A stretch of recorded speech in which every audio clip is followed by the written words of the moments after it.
And I realized that if I wrote about this in a novel, I would put the parents in the most difficult possible position to forgive, but also the easiest possible position to forgive. Difficult because one child has killed the other, but easy because if they don't forgive the child who did the killing, they will have lost both children.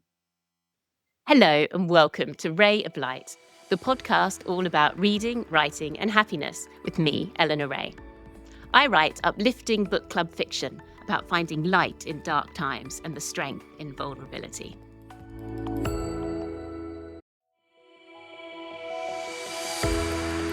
Today's guest has written a debut novel with an unforgettable premise: a sister who murders her brother. But rather than leaning into sensation, this is a deeply human, beautifully observed story about family and forgiveness, guilt and love, unfolding across generations. I'm so delighted to be joined today by novelist Kristin Koval. Welcome, You. Kristin. Thank you so much for being on with us. Thank you. I'm delighted to be here. Now, I'm really excited to talk to you because, as we were just saying, I loved Penitence. It's such a striking debut, and it's one that's it's quite different from lots of other things I've read. For anyone who's maybe new to it, can you tell us a little bit more about it, please? Yeah, so Penitence opens on the immediate aftermath of a 13-year-old girl having shot and killed her 14-year-old brother. And the parents are distraught and they turn to a lawyer to help them. And the lawyer is she's about to be retired, and she's the mother of the girl's mother's ex-lover. And so there are a lot of family complications. All of the characters are very flawed, and they spend the novel, rather than trying to figure out, is she guilty or not, because we know that she's guilty. They spend the novel trying to figure out whether or not they can ever forgive her, and if so, how they can forgive her. Yeah, I found that really interesting, actually, because you start with the big bang of the novel. The big thing happens almost before we open the book. And then you go back in time to explore the motivations behind it. And it's generational. It's really why, but not immediate motivations. It's right back there all the way. And I thought it was such an interesting character exploration. Did you always know that you were going to write this as this kind of character-led generational story, rather than the thriller that maybe you'd expect from the initial premise? Yes, because I really did want to write about forgiveness, but forgiveness is a Mm. hard thing to write about without sounding preachy. And I personally had a very impactful experience with forgiveness, and it changed my life for the better because I'd spent most of my life prior to this experience really struggling to forgive in my life, and I held grudges longer than I should have. And so writing about forgiveness was what I wanted to do, and I struggled for a really long time to figure out how would I write about forgiveness without sounding like I was moralizing. And when I happened upon a couple of news stories about fratricide, juvenile fratricide, I thought that was the right way to write about the correct way to write about forgiveness, because when I read these news stories, I realized that I immediately thought about the parents rather than sort of the salacious details of what happened in the crime. My heart just went out to the parents and what had happened to them and how would they move forward from this. And I realized that if I wrote about this in a novel, I would put the parents in the most difficult possible position to forgive, but also the easiest possible position to forgive. Difficult because one child has killed the other, but easy because if they don't forgive the child who did the killing, they will have lost both children. I think exactly, and I think that comes through so strongly in the novel. There isn't really a choice not to forgive because that leaves you childless, Yes. and you've already had one child taken. Yes. Um, but I thought it was so powerful and such an interesting exploration. Can you tell us a little bit more about the inspiration behind it? I know you've been a lawyer yourself, perhaps you still are. Did that angle come into it? I was actually a trust and estates lawyer, not a criminal lawyer, so I didn't have much experience with any sort of crime, and in fact had, my only experience was criminal law was sitting on a jury. And so I had to do quite a bit of research when I started to explore the idea. I had to talk to other criminal attorneys. I had to go, I didn't have to, but I chose to go observe some trials of juveniles, which was fascinating, really, and heartbreaking. One of the trials I observed was of an 11-year-old boy accused of assault, and he looked like a baby, and it sort of broke my heart that he had ended up in that position. And so I did quite a bit of research. The other thing I researched a lot just was the concept of juvenile fratricide and fratricide in general. And I think it's a topic that a lot of people don't really want to talk about because it sounds so awful. Heavy old topic. It is a very heavy topic, but it's also fratricide has been around since the beginning of time. I mean, we have Romulus and Remus, and Yes. we have Cain and Abel, and it happens in monarchies. And I think it's probably still happening in some places in the world today at sort of higher levels. But when I did research, it's also happening much more frequently than you would think just among the general population. And some of the cases I found really involved very young kids. Nora in this instance is 13, but I found cases where, 12, 11, and 10-year-olds, even one 9-year-old, were committing acts of fratricide. Found cases of twins, and I was shocked really at how many cases I found, but it really is out there. What I enjoyed about the book was, although that was the premise and what sets it off, you do go into it, absolutely, but it's not all about that. There's love stories, and there's growing up, and there's family and relationships in there. So I would say the amount of airtime that dark subject gets is about right. It's a very sad book, but it didn't feel to me like a heavy book to read. It felt like there was plenty of room for love and joy and laughter in there too. Well, and I really wanted it to be that way because I felt like if you focused only on the heavy aspects of this one instance, first of all, you wouldn't understand the people involved. And all of us in Yes. life have some happy parts of life and some sad parts of life and some growing up to do and some heartbreak and some falling in love. And I really wanted this to be a human story so that you could focus on forgiveness. And I think if I hadn't focused on the characters for who they were in the moment and who they'd been in the past, it would have been hard really for readers to empathize with them. So I want to move away from Penitence for a moment, or at least the content of the book, and talk a little bit more about you as an author. I would love to know more about your journey to publication. This was your debut novel. Was it the first novel you've ever written? Tell me your story. I like many other writers, I have a first novel that I wrote that is, sitting on a file in my computer somewhere. I haven't opened it up for a long time. And I think that novel was me learning how to write because I've really come to being a novelist late in life. I spent the first part of my adult life being a lawyer.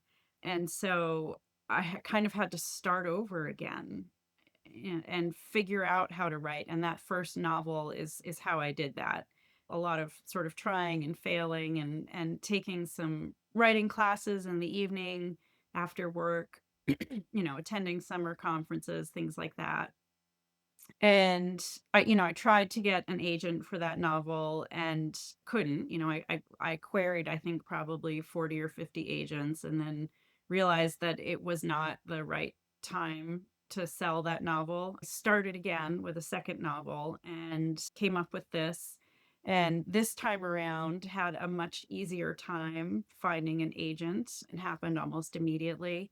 And then, the publication story really was sort of a dream come true. My agent, Gail, who really is just an amazing human being, sent it out to, 7 or 8 publishers. And it was on the Thursday night before a long holiday weekend in the US. And she said, we won't hear back. It was summertime. She said, we won't hear back for 6 or 8 weeks. And, so just sit tight. And if we hear a lot of no's, then we'll try some different publishers. And then I went to bed that night, didn't think about it, woke up the next morning, didn't check my email immediately because we had guests. Ended up checking kind of later in the morning and was very surprised to see 3 emails from my agent. And I thought, "Oh my god, do I already have 3 rejections? How could that have happened so fast that I got 3 rejections?" And I almost didn't open the emails because I just didn't want to see them while I had guests. And it turned out that the book had been bought overnight by my Seeing. amazing publisher, Celadon. So it was a fun experience. Wow, congratulations. I had something a Thank little you. bit similar with Everything is Beautiful, which is the missing treasures of Amy Ashton in the States. I sent it to my agent and he was quite excited. And then I got a call as I was trying to give I think my son was about 2 years old, 2 or 3 at the time. I was trying to give him a bath and he was on the phone saying, we need to know if you're going to do this now. We need to know. And it was super exciting when things happen all at once like that. I think sometimes it's a slow burn, but then when there's a bit of momentum behind it, It's it just exciting. happens really. Yeah, that's funny Yes, that you really were excitedly. you were definitely busy with your son at that point. Yes, I was. So that was super exciting. How did you feel when you got the offer through? Did you think you were gonna get an offer? How did you think it was gonna go? Honestly, I had had so much rejection with the first novel. Mhm. I didn't expect that I was going to have that experience, which I think in some ways made it so much better because I really just expected rejection. I think, I'd set my sights kind of lower. So that made it maybe all the much sweeter. I don't know if you had any kind of serious or similar experiences with agent rejection or publishing rejection at some point in your career?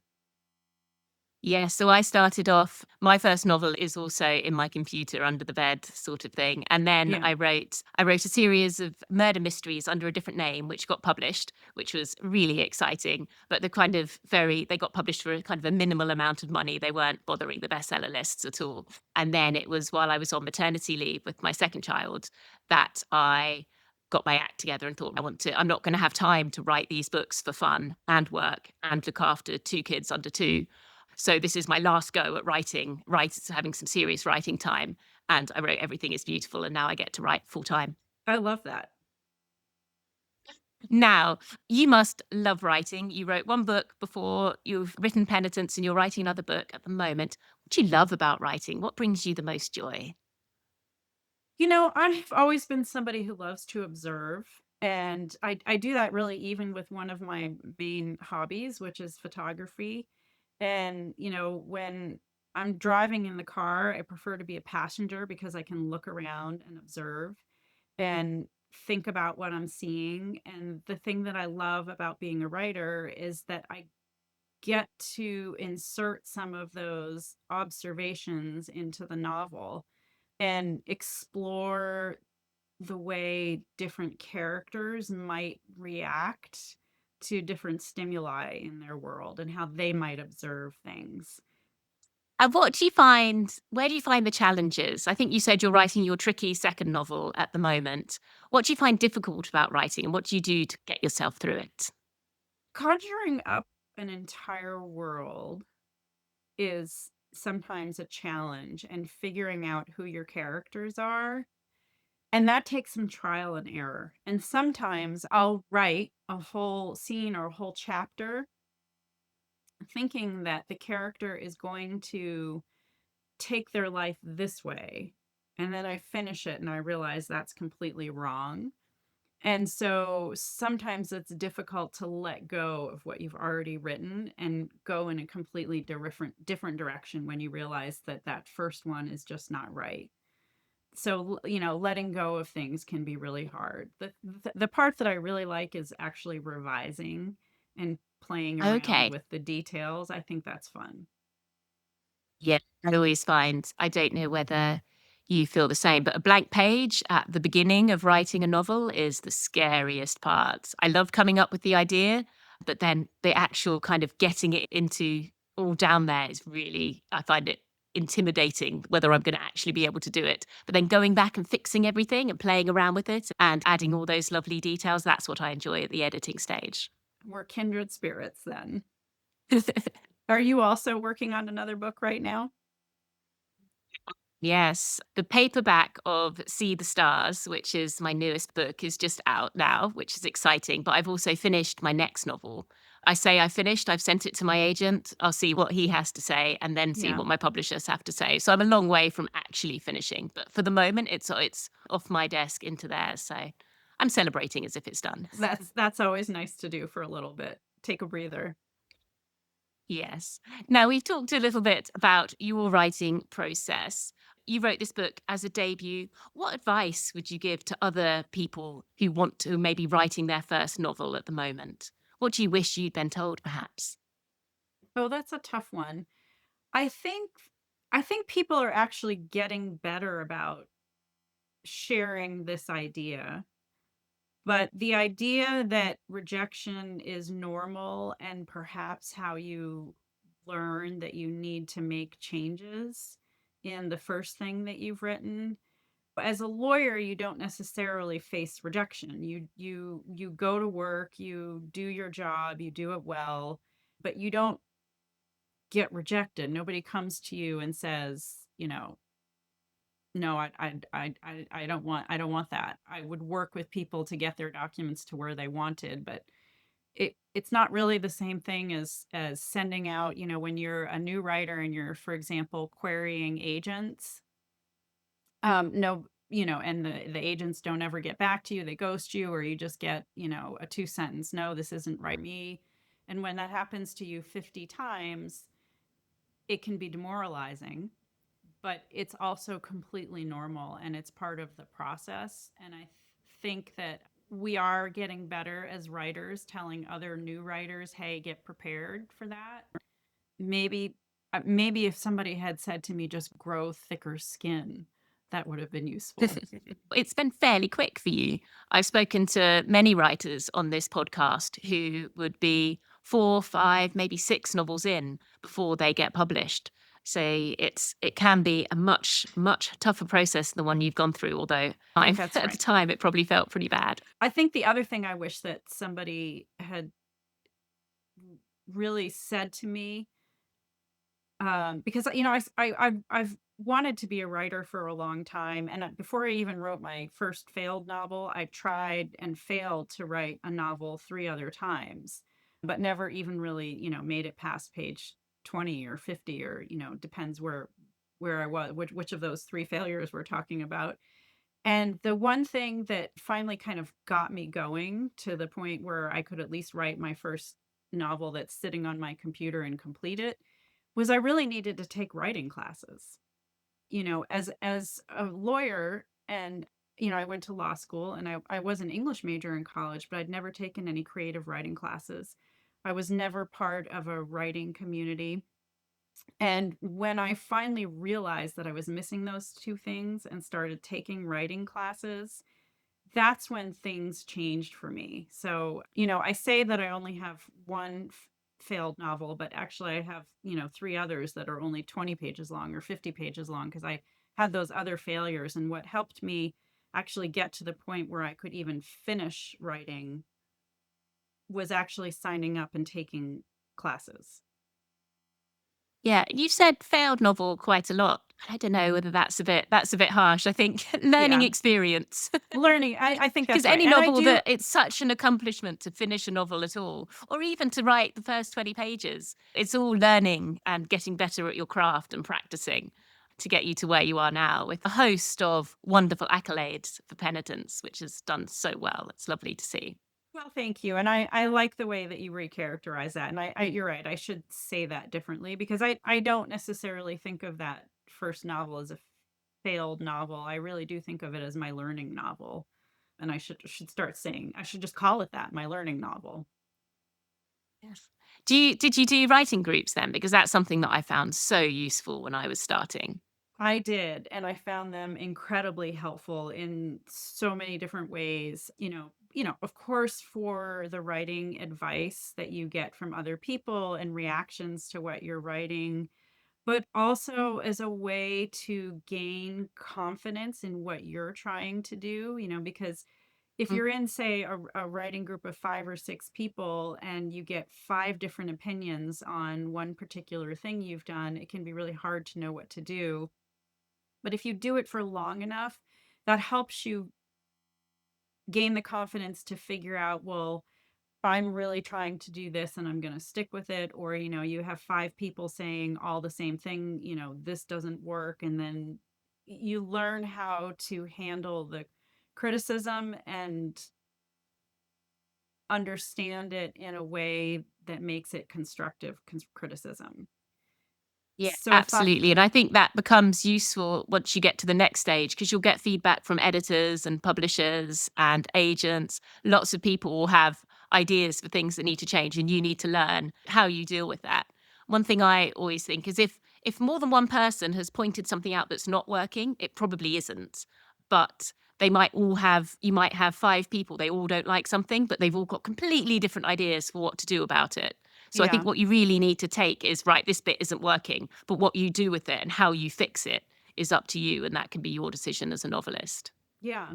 I love writing groups. I think they're incredibly helpful, and it can be hard to find them when you're first starting out. But if you make the effort, it's really worthwhile. How did you find yours?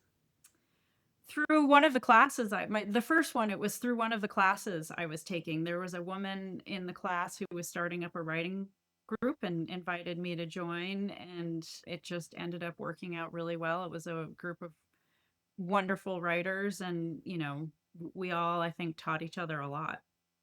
How did you Wonderful. find yours? So I was between jobs. This is before I had kids. And I went on a yoga holiday that came with some creative writing. And the Oh, teacher was fantastic. Her name is Philippa Pride. She's Stephen King's editor here in the UK. She's absolutely magnificent, such a wonderful teacher. And I did the class, and then she was meeting up with a small group of writers back in London. So I went along to that, and I still send all my novels to her before I even send them to my agent now to get feedback. And I still see the group every couple of months or so. And it's just I love it. And it's so nice not to go through all of this alone and to get used to taking yeah. feedback and also giving feedback as well. Reading all the different things people are writing in different genres, wonderful, wonderful writing, and saying and then looking at it in a way that you maybe can't with your own work because you've got that little bit of distance. So giving that feedback I find really interesting and useful as well. Yeah, I think giving feedback actually makes you a better writer. Not just, Absolutely. and I think people don't realize that, but learning how to sort of critically look at somebody else's writing and constructively comment on it is a real Yes, talent, and it takes some time to learn that, and it's a very useful thing for writers. absolutely. Now, talking of other writers, are there any other books that you would love to recommend? Maybe things that aren't on the bestseller list or are not that well known that you think maybe deserve a little bit more light than they've received? I would say there are 2 that I would really recommend. Tell One us. is by Monica Wood, and it's called How to Read a Book. And that definitely received some critical acclaim, but I feel like it should have been, out there in front of everybody. It was one of my 2 favorite books of the year, and it really had a gentle approach to forgiveness and self-forgiveness as well, which I really appreciated. And the second one, it's this author named Kirsten Sundberg Lundstrom. Okay, so the book that I love that I really, really was my first book that I read of hers was her short stories, and it was called Outer Stars, and it's just a small collection of short stories, just sort of beautifully written. I don't know if you ever have those books that you've read before and the language sort of pulls you in and you think it really inspires you. And then There's a few bits, things like that. I yeah, I just absolutely agree. Like a little beautiful detail that really sticks with you. So for me, it's The Great Gatsby, and it's not for the story. There's one bit where it's just the way he describes a dog biscuit dissolving in a bowl of milk. I'm not sure if I even remembered that correctly, but just the way they describe it that just encapsulates everything about the scene. So Yes. beautifully done. Yeah. And she does that. And I read her book with a pen, this collection of short stories, and then I went and read her novel called Elita, Elita, and it's a maybe closer to a sort of noir mystery that takes place in the Pacific Northwest. And it was set in the 1950s. And in some ways, it gave off vibes that Bonnie Garmus book, Oh, yeah, Lessons in Chemistry. Lessons in Chemistry, in the in the way you've got somebody in the 1950s, a woman who's really struggling to do what she wants to do and sort of faced Hmm. with a lot of roadblocks because it's the 1950s. And so I loved those vibes, but again, you had the language that was really pulling you in. But I highly recommend Lovely. her. And I don't know if it got published in the UK, but if it did, I wholeheartedly recommend that book, Lita. Oh, lovely. I'm sure I can get hold of a copy. Thank you very much. It sounds up my street. I It love does writing sound, about yeah. Yeah, I love writing about the struggles women specifically face. So I did it a little bit in The Art of Belonging, which was my second novel. That's about granddaughter, her daughter, and the grandmother. And you see some of the grandmother's struggles and how that passes through the generations. And then, in fact, in the book I'm working on now, most of it is set now. I won't say too much about it. Most of it sets now, and it's women facing a struggle in midlife. But there's also a character in the past having her own struggles in the scientific world in the 60s. I would love to read that. That sounds amazing.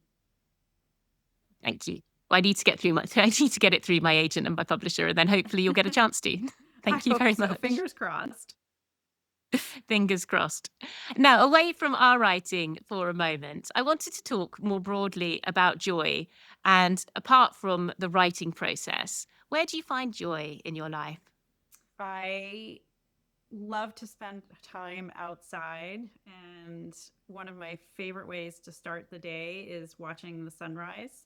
And although it's very brief, it always makes me very happy and gives me joy. I love my dogs, my family, and just friends. Although I think as writers, we tend to be a little bit introverted, I find that I also really need people time. And I'm hoping you're going to say photography as well, because I've had a look at your website and oh my goodness, you do some gorgeous landscapes and gorgeous Oh, photography. thank you. It's probably my favorite hobby, and it's also sort of the road not taken for me. In high school, I Hmm. really spent a lot of time on photography, and I considered going to college to major in photography. And I just, that goes back to the question you asked me earlier, and I really like to observe.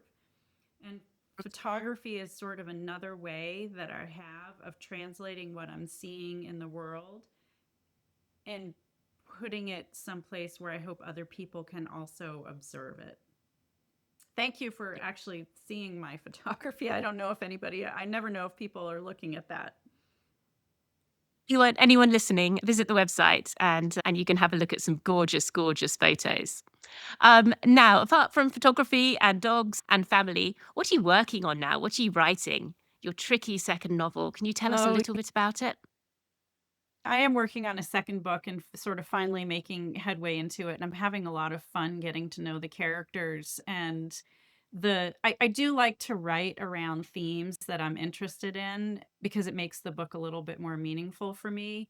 And this second book really focuses on the theme of whether we are who we think we are or whether we are who and what other people think we are. Interesting. And it will be set in Colorado with some time in New York again because I've lived in both of those places. And I hope it will still keep people turning the pages. It involves a missing woman.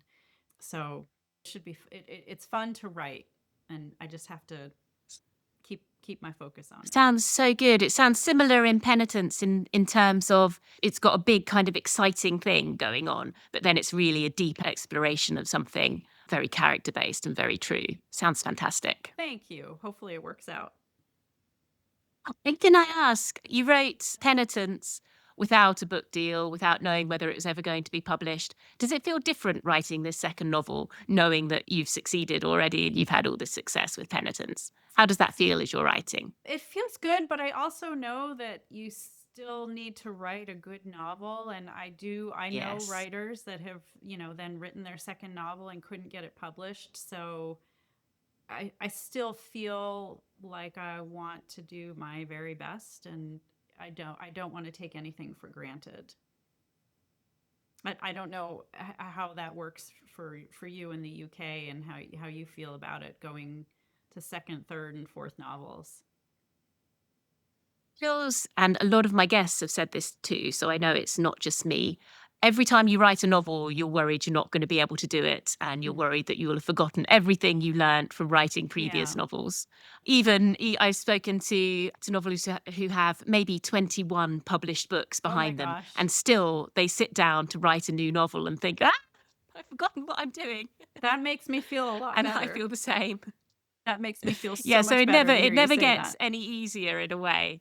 But of course, they sit down and they do it and it's fine.